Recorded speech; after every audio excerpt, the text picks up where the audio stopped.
Let's talk about how his addition, being called up, is this really going to change the game for the Blue Jays?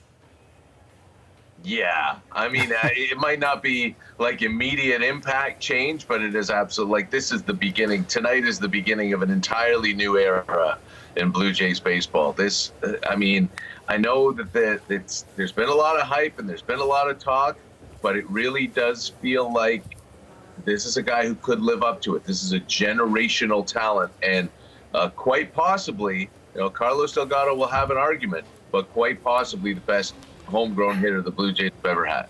Hey, Mike, it's Pizzo. And, I know a lot of casual fans have absolutely heard of Vladimir Guerrero Jr., but the question I get each and every day, I'm sure you get the same thing, is what took so long? I mean, maybe walk us through the contract situation, the oblique injury, and just answer the question of why it took 26 games to finally get him up to the majors. Yeah, there are a few reasons, right? First of all, he just turned 20. He was like a teenager less than 2 months ago. So even though it seems like it's taken forever, it hasn't quite taken forever. But he probably should have been up last year. He's that good, he's that ready, and he's that talented. Now, last year he hurt his knee in July, and so that sort of set everything back a few months.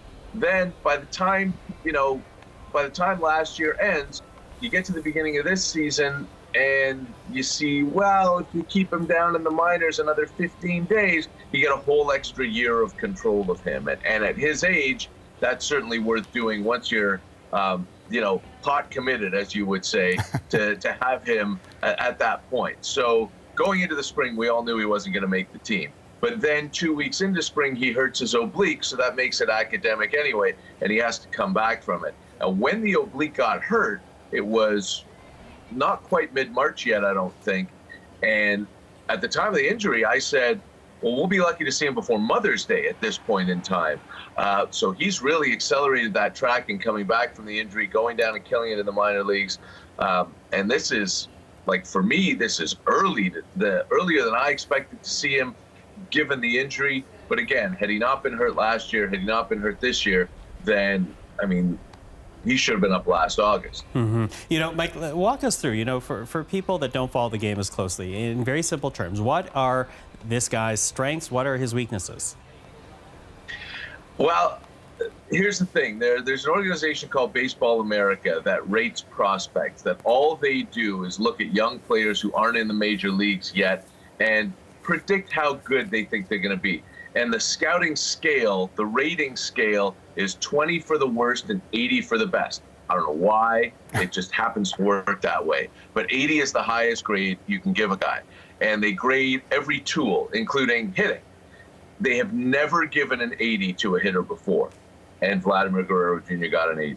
So in all the years and decades of looking at guys, whether it's Mike Trout, whether it was Vlad Sr., whether it was all these wonderful players, Vladimir Guerrero Jr. is the only one who ever got an 80 hit.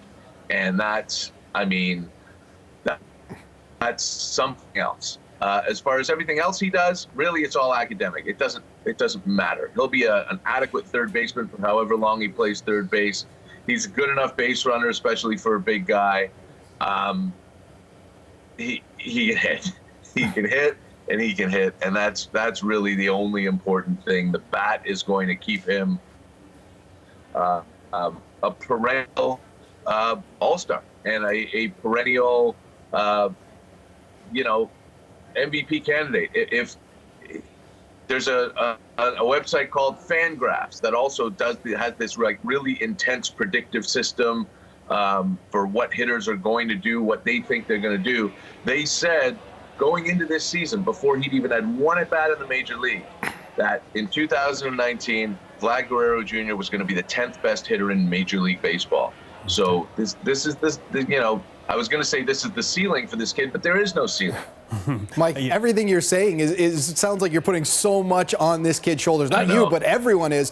Given what you know about him, can he handle this much pressure? Yeah, I think so. I mean, look, his dad's in the Hall of Fame, right? And he grew up around the game. If you haven't seen the picture from when he was 2 years old, tipping his cap at the Big O, I'm sure everyone's going to see it today at some point in time. I really do think he can handle it.